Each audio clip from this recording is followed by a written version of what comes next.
তৌফিক দান করুন। কোরআন এবং হাদিস অনুযায়ী না চলে মন গড়া কোনো ইবাদত করলে সবের পরিবর্তে আরো কি হতে পারে? গুনাহ হতে পারে। এরপরে একটা বক্তব্য আছে এবং এটা নিয়েও আপনি অনলাইনে সার্চ দিলে দেখতে পাবেন। কলকাতার আনন্দবাজার এবং আরো বেশ কয়েকটা আপনার অথেন্টিক সোর্সে বেশ কয়েকটা আর্টিকেল আমি পড়েছি।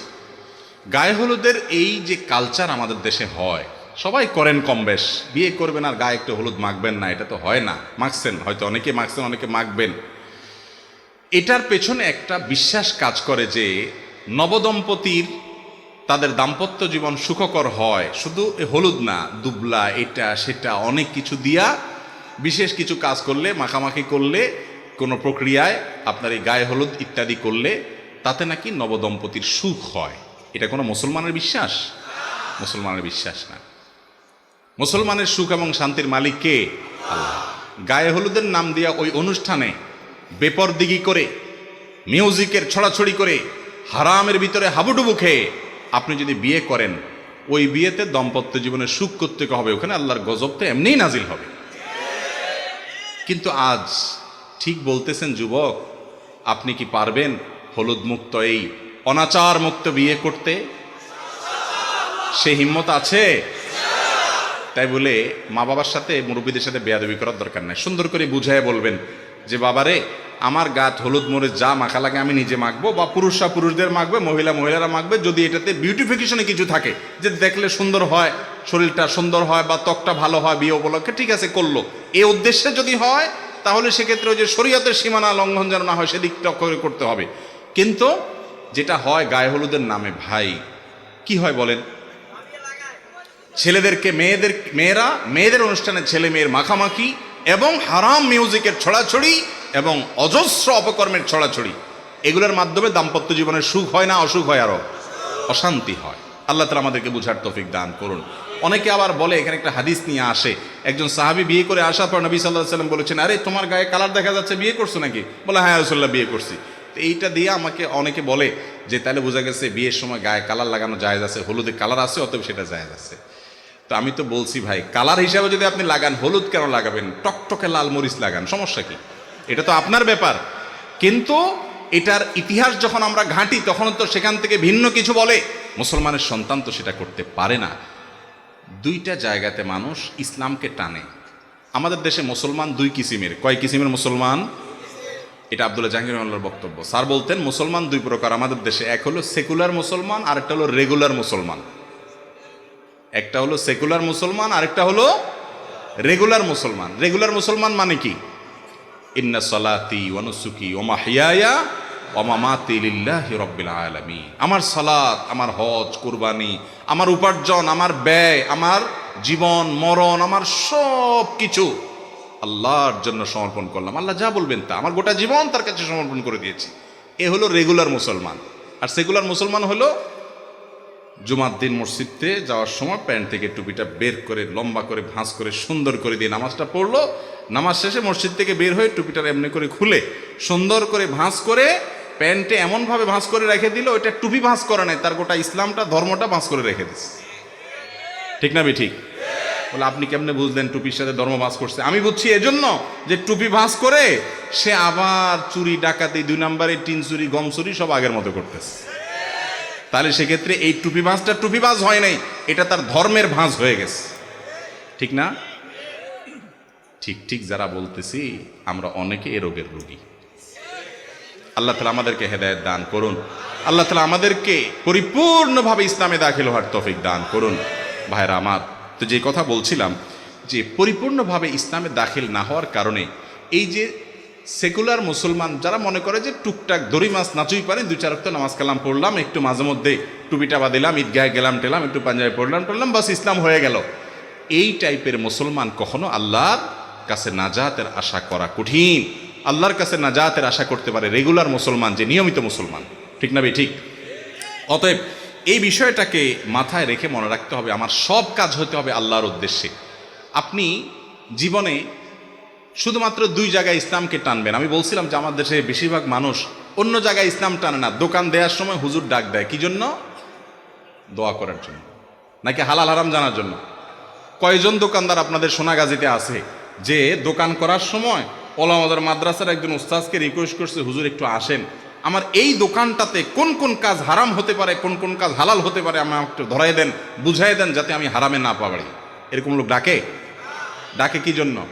হুজুর আসেন একটু দোয়া করে দেন, আমি যে দুর্নীতি করব, আমি যে মানুষের ঠকাবো, আমি যে 2 নাম্বারই করব, বাকির খাতায় মিথ্যা কথা লিখে রাখবো, আমি যত বদমাইশি করব, সব মিলে আমার পয়সা চাই দিন শেষে, আপনি একটু দোয়া করে দেন, আল্লাহ যেন অনেকগুলো পয়সা দিয়ে দেয়। কি বলেন? আল্লাহ দুনিয়ার সব মৌলবী মিলে যদি দোয়া করে, আল্লাহ এই দোকানে বরকত দিবে, হারামের দোকানে। কিন্তু আমরা মুসলমানরা সেটা বুঝি না। ভাই, কোনো হুজুরের দোয়ার দরকার নাই, আপনি হক হালালি চলেন, আল্লাহর কাছে নিজে দোয়া করেন, ইনশাআল্লাহ আল্লাহ তাআলা আপনার ব্যবসা বরকত দিবে। আর আপনি হারাম খাবেন আর হুজুর যদি দোয়া করাবেন, কাজে আসবে না। আমার বোধহয় ইমামতির সময় 2001 সাল, 2 সাল বা 3 সাল এরকম কোনো একটা সময় মণিপুরে এক মসজিদে আমি ইমামতি করতাম। একবার আমার মসজিদের সামনে একটা নতুন দোকান হচ্ছে, তো আমাকে ডাক দিয়ে নিয়েছে, হুজুর একটু আসেন দোকানে। কি হবে? দোকান উদ্বোধন হবে, আপনি একটু দোয়া করে দিয়েন। গেলাম, মানুষজন আছে অনেক, দেখি মিষ্টির প্যাকেট ট্যাকেট আছে, শুধু ধারে ধারে আপনার ধরে আপনার তাক সাজানো আছে, অন্য কিছু নেই। আমি বললাম, ভাই কিসের দোকান? তো তখন সিডির যুগ ছিল খুব বেশি, এখন তো সিডি চলে না। আমার বলে, হুজুর একটা সিডির দোকান দেবো আল্লাহ যদি বাঁচা। তো আমি কি বাবারে, সেই যুগে সিডির দোকান মানে কি আমরা তো সবাই জানি, তাই না? বেশিরভাগ ক্ষেত্রে আর কি, সিডি মানে তো খারাপ জিনিস না, কিন্তু ব্যবহার তো সেই ক্ষেত্রে হয়। তাই আমি বললাম, ভাই দোকান দেবেন সিডির, আমার আনছেন দোয়া করতে, কি দোয়া করব বলেন? আমি তো ভাই দোয়া কি করবো, আগে ভাগে আপনার সাথে কথা ক্লিয়ার হয়ে যাক, মানুষজন আসলে পরে যেন আর ঝামেলা না হয়। আমি কিন্তু দোয়া করব 2 হাত তুলে, আল্লাহ এই ব্যবসার উপরে তোমার গজব নাজিল হয়ে যাক, আল্লাহ আল্লাহ এটা ধ্বংস হয়ে যাক, আল্লাহ আমার যুব সমাজকে শেষ করে ফেলছে, আল্লাহ এটা যাতে মানে খুব দ্রুততার সাথে এই জন্য রাস্তা বসে যায়, আল্লাহ আমি তো এই দোয়া করবো। হুজুর এটা কোনো কথা বললেন আপনি? এত টাকা খরচ করে মিষ্টি আনছি, জিলাপি আনছি, আপনার ডাকে আনছি, আপনি দোয়া করবেন? আমি পরে বললাম যে ভাই বুঝেন, তার সাথে রসিকতা করলাম। পরে বললাম, ভাই আপনি করবেন হারাম কাজ, বেশিরভাগ ক্ষেত্রে হারাম কাজ হবে। আমি যদি আল্লাহকে বলি, আমি কেন, মক্কার ইমাম সাহেব, মদিনার ইমাম সাহেবরা সবাই আইসা যদি আল্লাহকে বলে, আল্লাহ আমরা সবাই মিলে সিদ্ধান্ত নিয়েছি তোমার কাছে সুপারিশ করার, তুমি এই বেচারার এই হারাম কাজটাতে বরকত দিও, আল্লাহ দিবে কোনো দিন? আপনি এই কথাটা বুঝতেছেন না কেন ভাই? কি লাভ হবে আপনার এই সমস্ত দোয়া টোয়া? যদি বলেন যে দোয়া টোয়া এগুলা সব হলো আইওয়াশ, মানুষ জানবে এই দোকানে সিডি বেচা হয়, এক উসিলা আপনার সোয়াব হবে, তাহলে সেক্ষেত্রে এটা তো ধর্ম ব্যবসা হলো। এটা কি হলো? ধর্ম ব্যবসা হলো। তো এই ধরনের কাজগুলো আমাদের সমাজে আজকাল আমরা করি কি করি না? 2 জায়গায় মানুষ ইসলামকে একটু টানে, দোকানদারির সময়ও টানে না, চাকরির সময়ও টানে না, বিদেশ ছেলেটাকে পাঠাবে জিজ্ঞাসা করে না হুজুর হালাল কোনটা হারাম কোনটা। 2 জায়গায় ইসলামকে একটু টানে, এক হলো বিয়ে, আরেকটা হলো দাফন। দাফনের সময় মৌলভী সাহেবরা ডাক দেয়, বিয়ের সময় হুজুর আসেন বিয়েটা পড়ান, ঠিক না ঠিক? এটা যেন ইসলাম মতো হয় এটা চেষ্টা করে, আর দাফনের সময়ও চেষ্টা করে। এই 2 জায়গায় যখন আপনি ইসলাম একটু মানার চেষ্টা করেন, সেখানে পর্যন্ত আপনি এত পরিমাণ ভেজাল রেখেছেন, ইসলামী খুঁজে পাওয়া যায় না। বিয়ে একটা শরঈ বিষয়, একটা ইবাদত, ইসলামের একটা আমল, সেখানে আপনি গায়ে হলুদের নামে অনাচার করবেন, আল্লাহর অবাধ্য হবেন, হারাম কাজ করবেন, এই দাম্পত্য জীবনে আল্লাহ শান্তি দিবেন না। একটা কথা আমি সব সময় বলি, সব জায়গায় বলি, এই যে মুরব্বীরা যারা আছেন, মঞ্চে অনেক মুরব্বীরা আছেন, দাড়ি পাকা মুরব্বীরা, জিজ্ঞেস করে দেখেন ওনাদের সাথে ওনাদের স্বামী স্ত্রীর পারস্পরিক বোঝাপড়াটা আমাদের তরুণদের মতো নাকি তার চাইতে অনেক স্ট্রং, অনেক হ্যাভি না? আজকাল তরুণদের দেখবেন সকাল বিকাল ঝগড়া লাগে, আজকে বিয়ে করেছে 6 মাস পরে ভেঙে গেছে, 3 দিন পরে দরবার হয়েছে, 6 দিন পরে মামলা হয়েছে, 10 লাখ 20 লাখ 50 লাখ মোহর ধরে, কেন যাতে বিয়ে না ভাঙে, তবুও ভাঙে না, এত টাকা দিয়েও বাদ দেওয়া যায় না, ছুটে যায়। অথচ এত ভালোবাসাবাসি মুরব্বীরা তো এগুলো বুঝতেও না। এখন আপনি SMS-এ ভালোবাসেন, মোবাইলে ভালোবাসেন, এমনি ভালোবাসেন, সিটিতে ভালোবাসেন, ফেসবুকে, মেইলে, কত রাস্তা ভালোবাসার আপনার। এত ভালোবাসার মধ্যে এত অশান্তি কেন? আর মুরব্বীরা ভালোবাসাবাসি তো পরের কথা, চাচি বেচারা 10-15টা পোলাপান পালতে পালতে শেষ, গরু ছাগলের খাবার জোগাড় করতে করতে শেষ, কাজের লোকদের খাবার জোগাড় করতে করতে শেষ, চাচার সাথে দিনে রাতে 24 ঘন্টায় একান্তে বেচারি 10 মিনিট একটু আলাপও করার সুযোগ পায় নাই। চাচা বেচারা কাজ করতে করতে অস্থির, কোনো সময় পায় নাই মহব্বত নিবেদন করার জন্য। কিন্তু তাদের যে ভালোবাসা আছে, আজকে যুবকরা যত বদমাইশির যত রাস্তা আছে, হারামের যত রাস্তা আছে, অবৈধ যত রাস্তা আছে, সবগুলা খুলে উজাড় করে দিয়ে ভালোবেসেও প্রকৃত ভালোবাসা পায়। এখন যুবকদের সে ভালোবাসা হলো মেড ইন চায়না, টিকে না, ঠিক না? কেন? এই কেনর প্রধান কারণ হলো, যেই বিয়েতে আল্লাহর অবাধ্যতা করা হয়, শান্তি দেওয়ার মালিক কে রে ভাই? সে আল্লাহ তো শান্তি দিবে না। এই জন্য আমাদের বিয়েতে কোনো অনাচার হবে না, হারামের কাজ হবে। শহর তো শহর, গ্রামও এখন শুরু হয়েছে। বিয়ে উপলক্ষে যে ডেক সেট আনা হয়, ধুমধাড়াক্কা পিটাপিটি হয়, হার্টের রোগী এ আওয়াজে তার কষ্ট হয়। হ্যাঁ, রাত বিরাত আপনি প্রতিবেশীদের কষ্ট দিচ্ছেন কেন? কি হচ্ছে? বিয়ে হচ্ছে। ভাই আপনি বিয়ে করছেন, গান শুনে জাহান্নামে যাবেন, আপনারটা আপনি শুনেন, কিন্তু আপনার গানের বিকট আওয়াজে আশেপাশে মানুষের ঘুম হারাম হয়ে যাবে, এটা কোনো সভ্যতা হতে পারে না। অথচ মুসলমানের বিয়ের মধ্যে করছি আমরা। আপনাকে বদদোয়া দিচ্ছে, যে গান শুনে হারাম মনে করছে সে বদদোয়া দিচ্ছে, যারে আওয়াজে কষ্ট হচ্ছে সে বদদোয়া দিচ্ছে, একজনে মোবাইলে কথা বলতে পারছে না বিকট আওয়াজের কারণে। এই বর্বরতা, এই অসভ্যতা যদি কারোর বিয়েতে থাকে, সেই বিয়ে থেকে বরকত কোত্থেকে আসবে?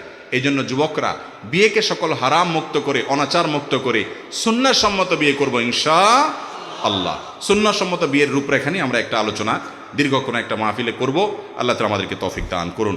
অনেক কথা বলে ফেলেছি গায়ে হলুদ থেকে। গায়ে হলুদ এর যত আনুষ্ঠানিকতা আছে, এটাকে কেন্দ্র করে যত আনুষঙ্গিক কাজ আছে হারাম, সেগুলো যদি থাকে তাহলে এটা তো এমনি হারাম। আর এছাড়া এটার ইতিহাস বলে এটা ভুল বিশ্বাস, ভ্রান্ত বিশ্বাস থেকে এসেছে। অতএব গায়ের সৌন্দর্য বা অন্য কোনো উপকারিতার কারণে যদি কেউ দেন দিতে পারেন, কিন্তু শরীয়তের সীমানার মধ্যে থেকে। ভাত খাওয়ার সময় সালাম দেওয়া যাবে কিনা? আমাদের সমাজে দেখি কেউ খানা খাচ্ছে, এমন সময় তাকে এসে সালাম দিলে তারপর সে বলে ভাত খাওয়ার সময় তো সালাম দেওয়া সঠিক না। আসলে কি তাই ভাই? খানা খাওয়ার সময় সালাম দেওয়া যায়? আমাদের দেশে অনেকে বলে খানার নামাজ পড়া সমান, খানার ইবাদত করা সমান, ঠিক না? এরকম বলে না অনেকে? অথচ খাওয়ার সময় সালাম দেওয়া যায়, কোনো অসুবিধা নেই। আপনি যে ব্যক্তিকে সালাম দিচ্ছেন তিনি খাওয়ার ফাঁকে ফাঁকে সালামের উত্তর দিবে, যদি লোকমা মুখে তাকে শেষ করে উত্তর দিবে। একান্ত সে মুখে দিচ্ছে, ওই টাইমে না দিয়ে দরকার অপেক্ষা করেন 2-4 সেকেন্ড, একটা পর্যায়ে গিয়ে তাকে সালাম দেন সময় মতো। কিন্তু খাওয়ার সময় সালাম দেওয়াতে অসুবিধা, সালামের জবাব দেওয়াতে অসুবিধা নেই। এই যে আমরা ছোটবেলা থেকে অনেকে শুনে আসছি যে খাওয়ার নামাজ পড়া সমান, নামাজ আর খানার ইবাদত করা সমান, এগুলো সব আমাদের বানানো হাদিস, এগুলা কোরআন হাদিসে নাই।